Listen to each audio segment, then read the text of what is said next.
The stars had always been kind to humanity. For 200 years, they had reached upward from their blue world, building ships that carried them to distant places. They built colonies on moons and planets. They sent generation ships into the deep black void. They believed the universe was vast enough for everyone. They were wrong. High Arbiter Keth Huan sat in his command throne aboard the flagship of the Vilthari Dominion. His gray skin stretched tight over ancient bones. His 4 eyes scanned the data screens before him. Another world. Another primitive species. Another simple task. "Report," he said. His voice was cold like winter wind. "The species calls themselves humans," said his aide. "They have existed for perhaps 300,000 years. They achieved space travel only 2 centuries ago. Their weapons are primitive. Their bodies are fragile. They die from simple things: heat, cold, lack of air. They are no threat." Keth Wan made a sound of boredom. The Vilthari Dominion had conquered 10,000 star systems over 10,000 years. They had erased countless species from existence. This would be no different. "How many ships do they have?" he asked. "A few thousand." "Nothing that can stand against us."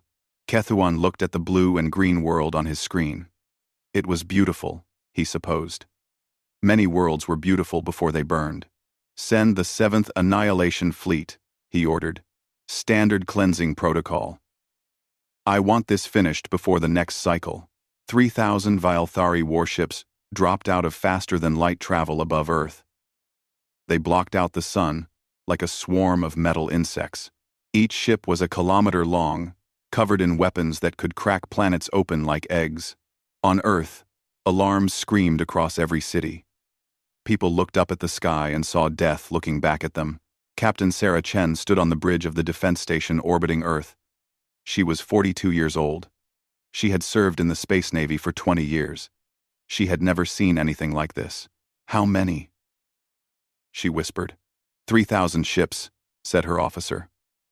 His voice was shaking. "Captain, our entire fleet is only 200 vessels." Sarah closed her eyes for one moment. She thought of her daughter on the surface below. She thought of her husband. She thought of every person she had ever loved. Then she opened her eyes. "All ships," she said into the communication system. "This is Captain Chen. We cannot win this fight. We all know this. But we can buy time. Every second we give them is a second for evacuation ships to launch. Every second matters. Today we show the universe what humans are made of." The battle lasted 11 minutes.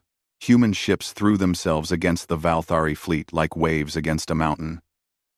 They died in fire and light. For every Vilthari ship they damaged, they lost 50 of their own. But they did not run. They did not surrender. They fought until the last ship was burning wreckage. Captain Sarah Chen's station was one of the last to fall. As fire consumed her bridge, she managed to send one final transmission to the surface. "Weilin," she said to her daughter, "remember us. Survive. Make it mean something." Then she was gone. The Vilthari turned their weapons on Earth itself. Plasma fire rained from the sky like the anger of cruel gods. Cities that had stood for thousands of years vanished in seconds. Oceans boiled. Mountains melted. The air itself caught fire. 8 billion people died in less than an hour. High Arbiter Keth Wan watched the destruction on his screen. He felt nothing. This was simply what the Dominion did. The strong conquered. The weak perished. This was the natural order of things. "Log them as extinct species number 4,297, he said. "Prepare the colonization teams." He turned away from the burning world. In his mind, humanity was already forgotten. But Kethwan had made a mistake. A terrible mistake. Humanity had not kept all their eggs in one basket. Across 47 colonies scattered among the stars, automated systems received a signal. It was called Protocol Lazarus, named after a man from an old Earth story who rose from death. The signal was simple.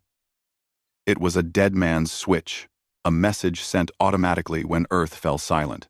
On a colony ship traveling between stars, a young woman named Weilin Chen received her mother's final words. She fell to her knees and screamed with grief that seemed to tear her soul apart. Around her, others received similar messages. The sounds of crying filled the ship like a terrible song, but then another message came. It was the voice of Earth's last president, recorded in the final moments before the bombs fell. "Children of Earth," the message said. "If you are hearing this, then our home is gone. Our people are gone. Everything we built for 10,000 years is ash and memory. But you remain. You carry humanity's flame in your hearts. Do not let it die. Hide. Survive. Grow strong. And when you are ready, when you are powerful enough, make them pay for every soul they took from us. Remember us. Avenge us." This is not the end of humanity's story. This is only the end of the first chapter. Wei Lin stood up slowly. Tears still ran down her face, but something had changed in her eyes. The softness was gone. In its place was something hard and cold and patient. She looked at the stars outside the ship's window. Somewhere out there, the creatures who killed her mother were celebrating their easy victory. They thought humanity was dead. They were wrong. "We will remember," Weilin whispered. "We will survive. And one day, we will come for you." The ship sailed on into the darkness between stars, and in that darkness, humanity began to change. 300 years passed in the cold silence of space. The Valthari Dominion continued its endless expansion. They conquered new worlds. They enslaved new species. They grew fat and comfortable with power. The burning of Earth became a footnote in their history books, a minor cleansing operation that no one remembered or cared about. But strange things were happening at the edges of their empire. Commander Yithal stood on the bridge of her patrol ship, staring at empty space where a supply convoy should have been. 12 cargo ships carrying food and weapons to a frontier colony. Gone. No wreckage. No distress signals. Just empty darkness. "Scan again," she ordered. "We have scanned 17 times, Commander," said her subordinate. "There is nothing here. The convoy has simply vanished." Yithal felt cold despite the warmth of the ship. This was the 5th convoy to disappear this month. Before that, 2 garrison worlds had gone silent. Patrols reported seeing ships that appeared on sensors for seconds before vanishing like ghosts. "Someone is hunting us," she said quietly. "Who would dare attack the Dominion?" her subordinate asked. "No species has challenged us in 3,000 years. Yithal had no answer. The Dominion High Council sent her to investigate a frontier world called Telax 7. The military base there had stopped responding to communications 3 days ago. When Yithal's ship entered orbit, she found no damage to the base's structures. Everything looked normal from above, but when she led her soldiers down to the surface, she found death. Every Valthari soldier on the base was dead. They had been killed with terrible precision, quick, clean, efficient. No wasted shots. No unnecessary destruction. Whoever had done this was not angry or wild. They were calm, professional, patient. "Commander," one of her soldiers called out, "you need to see this."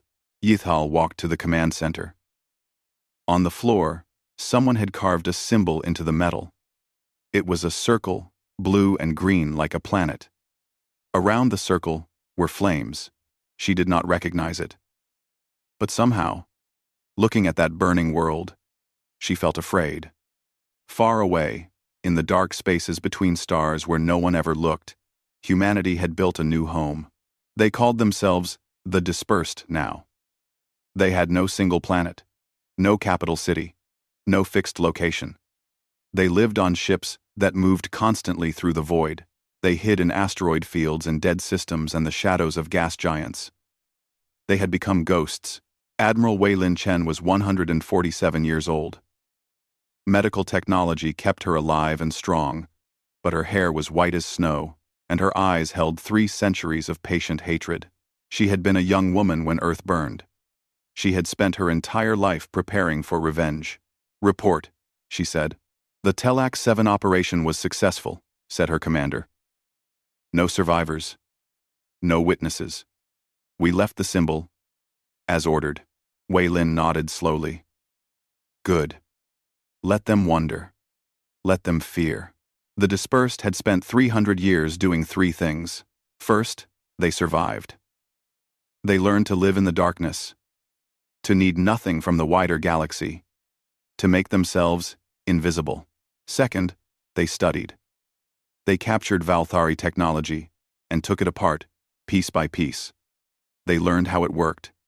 Then, they made it better. Third, they planned. Oh, how they planned. They had infiltrated the Dominion with spies who looked like members of other conquered species. They had mapped every military base, every supply route, every weakness. They knew more about the Valthari Empire than the Valthari themselves, and they had made allies. The Dominion ruled over hundreds of conquered species.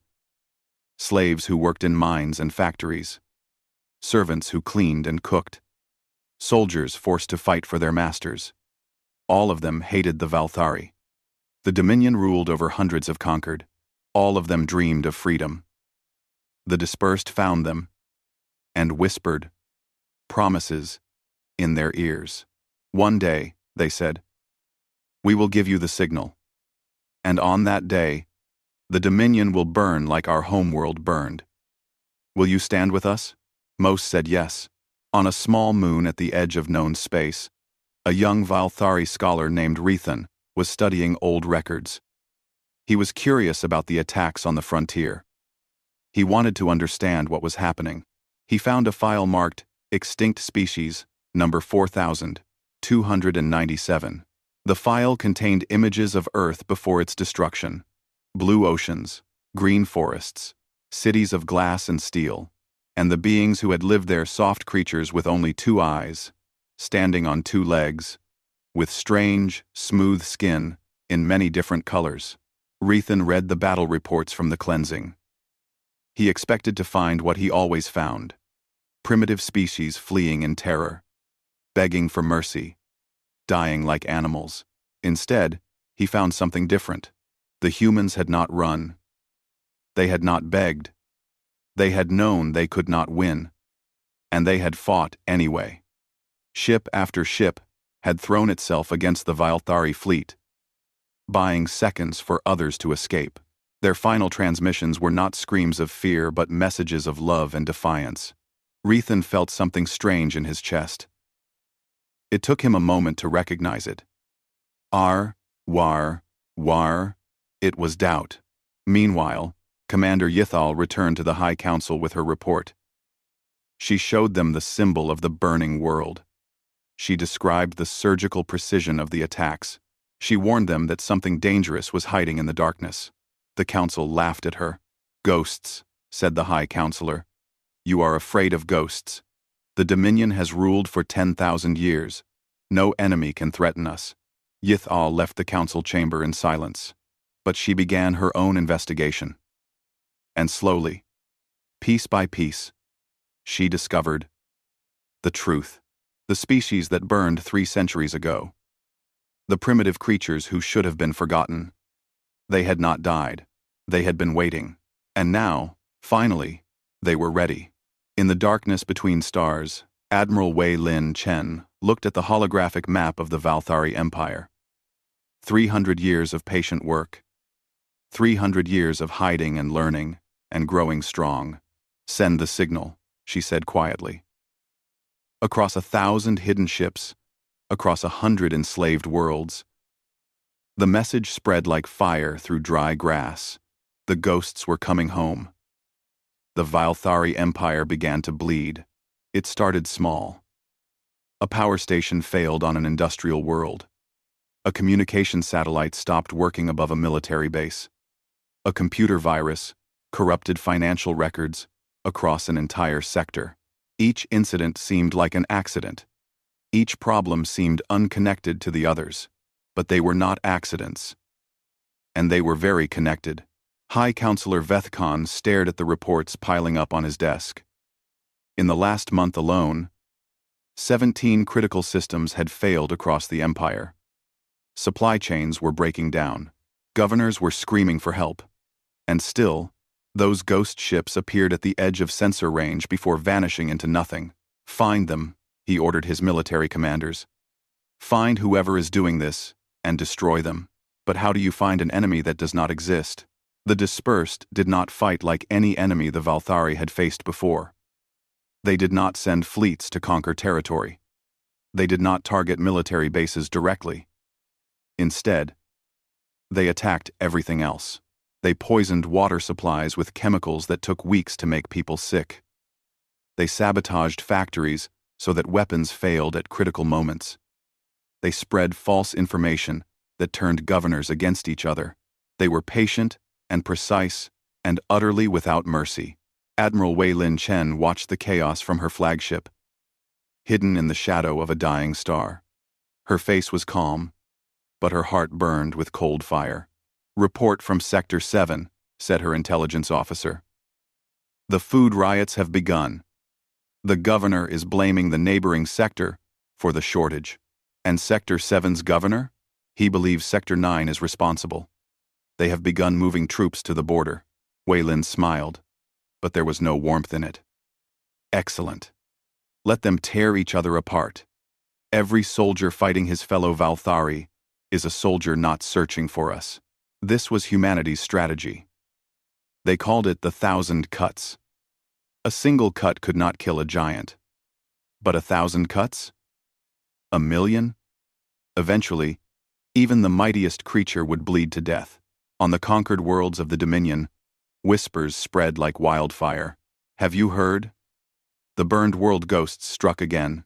They say the ghosts cannot be killed. They say they are the spirits of a dead species, come back for revenge. My brother saw one of their ships.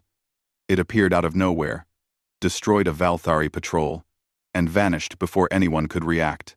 The symbol of the burning earth began appearing everywhere, scratched into walls, painted on buildings, carved into the armor of dead Valthari soldiers. The slaves and servants of the Empire looked at that symbol and felt something they had not felt in generations: hope. High Arbiter Kethwan was very old now. He had retired decades ago, living quietly on a comfortable world, far from the troubles of Empire. But the High Council dragged him out of retirement because they were desperate. "You commanded the cleansing of the Blue World," said High Counselor Vethkon. "You are the only one still alive who was there. Tell us what happened." Tremonli 1 stare. Tremonli 1. Tremonli 1. Tremonli 1 Li 1. Kethwan sat in silence for a long moment. His 4 eyes were cloudy with age, but his mind was still sharp. "We underestimated them," he said finally. "We saw their primitive technology and their fragile bodies, and we thought they would die easily. And they did die. But they did not die like other species." "What do you mean?" "Other species beg. They surrender. They accept their death.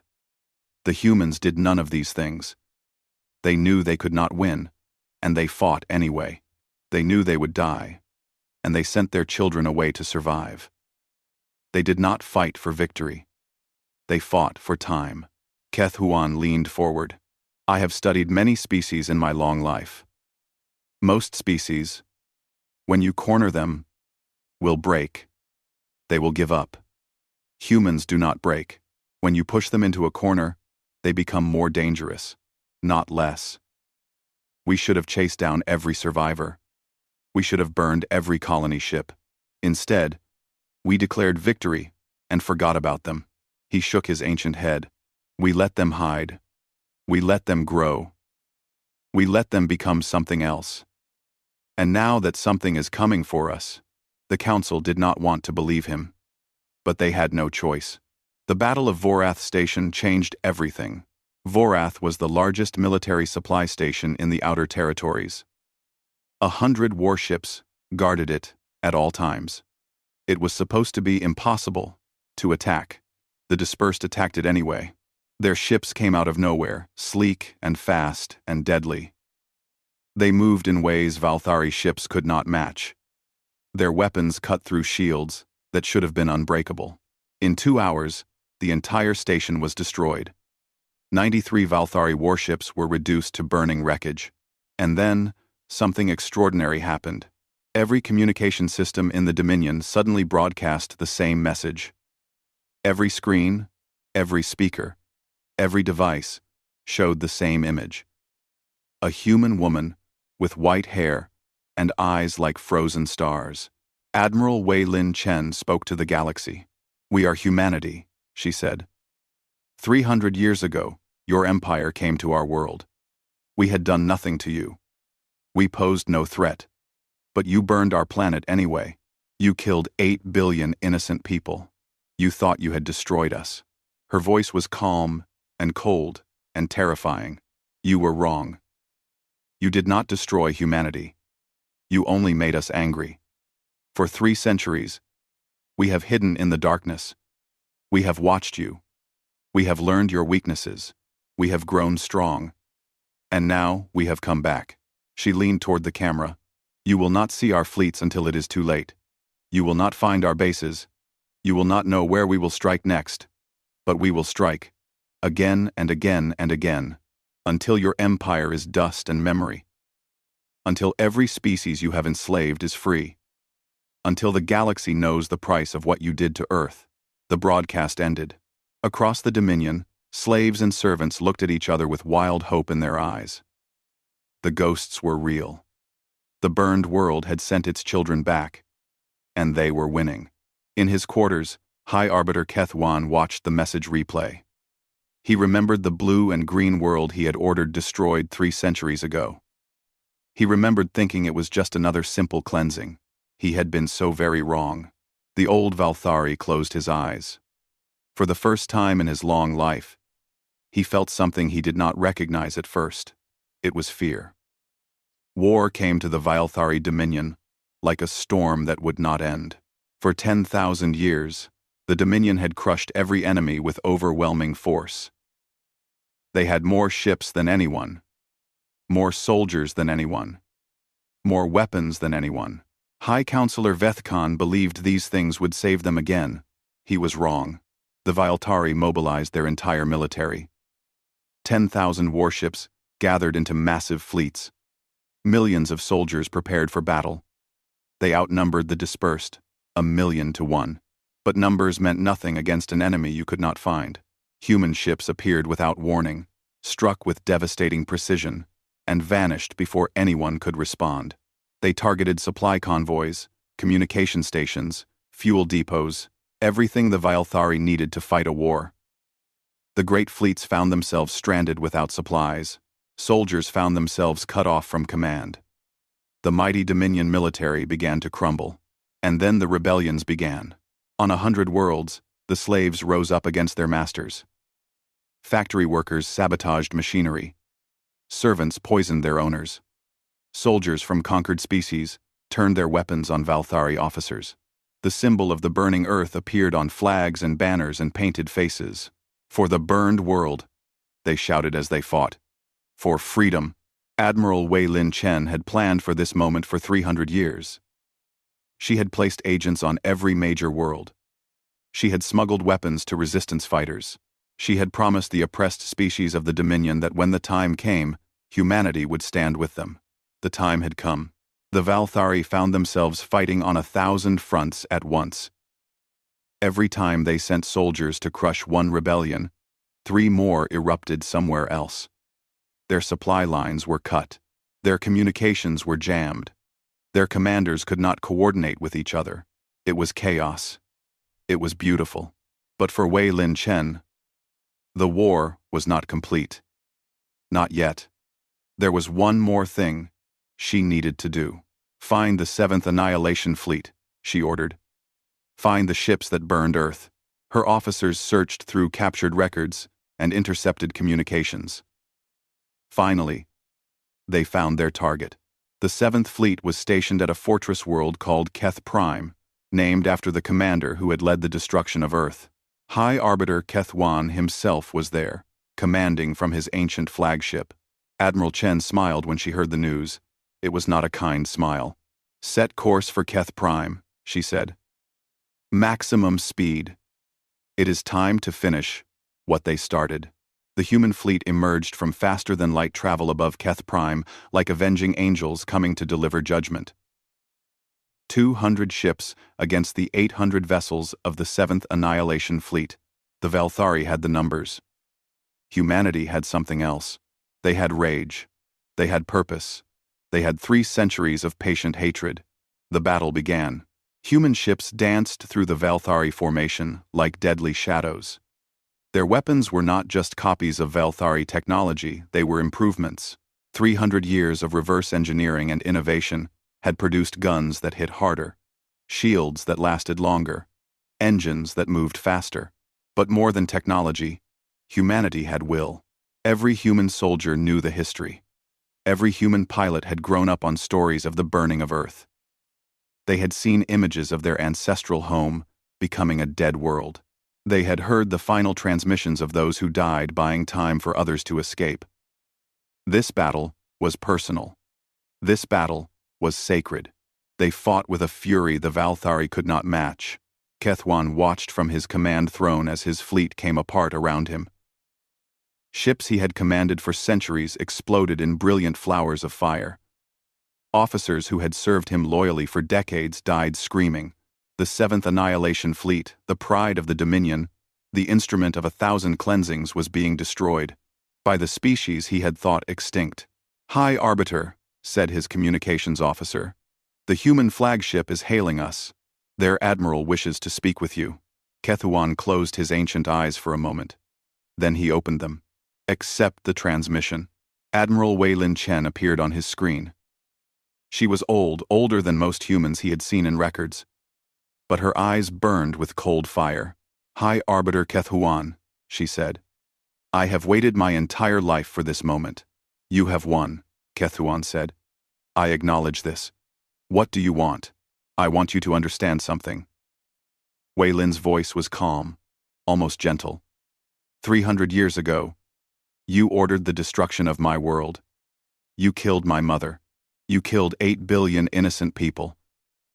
And then you forgot about us. We became a footnote in your records.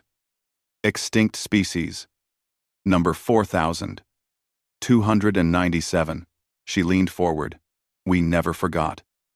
For 300 years, every human child has learned about what you did. Every human has grown up with one purpose: to make you pay. You wanted us to be forgotten. Actual. Instead, you created an enemy that will never stop, never rest, never forgive. Kethwan was silent for a long moment. Outside his ship, the last of his fleet was dying. "I did what I was trained to do," he said finally. "What my empire demanded. Your species was in our way. We removed you. That was all." "That was everything," Weilin replied. "You saw us as insects to be crushed. You never considered that insects can swarm. You never imagined that the species you tried to erase would rise from the ashes of their world and tear your empire apart." "If you are going to kill me," Kethwan said, "then do it." Weilin shook her head slowly. "No. I want you to live. I want you to watch as everything you built falls apart. I want you to know that the species you dismissed as primitive and weak has brought the mighty Valthari Dominion to its knees. And I want you to spend your remaining years knowing that you could have prevented all of this if you had simply left one small blue world alone." She ended the transmission.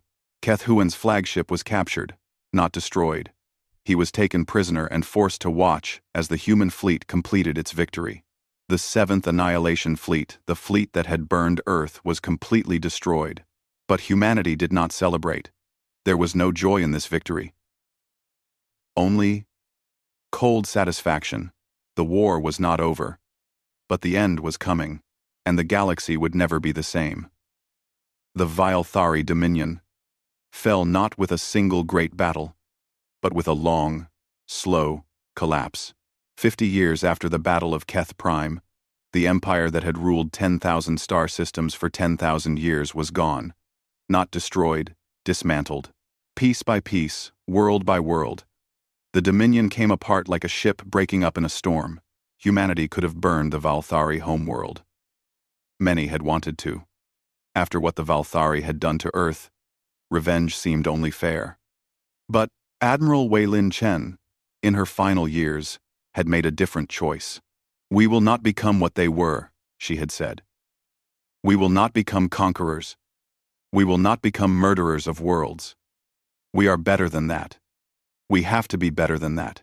So the Valthari homeworld remained intact. But their empire was taken away. Their fleets were destroyed. Their slaves were freed. The species they had conquered for thousands of years built their own nations among the stars.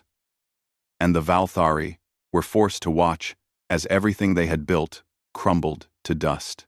For a species that had only known power, this was perhaps worse than death. On Earth, or what remained of it, the healing had begun. 3 centuries of death had left the planet scarred and broken. The oceans were slowly returning. Small patches of green were beginning to appear among the gray wastelands. It would take thousands of years for Earth to fully recover. But life was stubborn. Life found a way. Humanity had declared Earth a memorial world. No one was allowed to live there permanently. Instead, it served as a reminder, a sacred place where the galaxy could come to remember what had been lost. Admiral Wei-Lin Chen stood before the Memorial of Names. It was a wall that stretched for kilometers, made of black stone that had been brought from every human colony. On that wall were carved the names of every human who had died in the invasion. 8 billion names. It had taken decades just to carve them all. Wei-Lin was very old now. Her body was weak, held together by machines and medicine. But she had lived long enough to see this day. Representatives from 100 species had come to Earth to pay their respects. Former slaves of the Dominion stood beside their human liberators. They laid flowers at the base of the wall. They wept for people they had never known. A young woman approached Wei-Lin. She was a human from one of the colony worlds, born long after the invasion. She looked at the ancient admiral with awe in her eyes. "Admiral Chen," she said softly, "thank you for everything you did, for everything you sacrificed." Wei-Lin looked at the young woman for a long moment. Then she looked at the wall of names. Somewhere on that wall was the name of her mother, Captain Sarah Chen, who had died buying time for others to escape. "I did not do this alone," Wei-Lin said. "Every human who survived did this. Every parent who told their children the stories. Every engineer who built our ships. Every soldier who gave their life. We did this together." She touched the wall gently. "They wanted us to be forgotten. They wanted the universe to believe humanity never existed. But we remembered. We survived. And now the galaxy will never forget what happened here."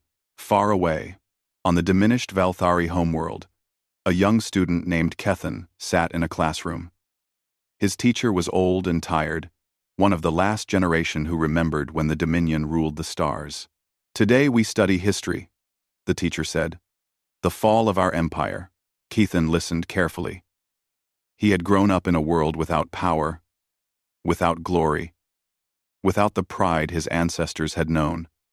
Some, Valthari, felt only shame and anger. But Kethan felt something else. He felt curiosity. "Teacher," he asked, "why did the humans defeat us? We were stronger. We had more ships, more soldiers, more everything." The teacher was silent for a long moment. "Because we made a mistake," he said finally. "We looked at the humans and saw only what they lacked. We saw their small ships, their fragile bodies, their short lives. We thought these things made them weak." He shook his head slowly. "We did not see what they truly were. We did not see their stubborn refusal to give up. We did not see their ability to endure suffering that would break other species. We did not see the fire that burned in their hearts. We destroyed their world, and we thought we had won. But all we did was scatter them across the stars. All we did was give them a reason to become something greater." The teacher looked directly at Kethan. "Remember this lesson, young one. Some species are not defeated when you destroy their worlds. They are only unleashed. Kethan thought about these words for a long time. In the void between galaxies, a human colony ship sailed through the endless darkness. It was one of many ships that had left known space in the years since the war ended. Humanity had learned that the galaxy was dangerous. They had learned that enemies could appear at any moment, so they spread themselves as wide as possible. They sent ships in every direction, to every corner of the universe, ensuring that no matter what happened, some part of humanity would survive. On the hull of this particular ship, someone had painted an old symbol. A circle of blue and green, a planet wreathed in flames. The symbol of Earth.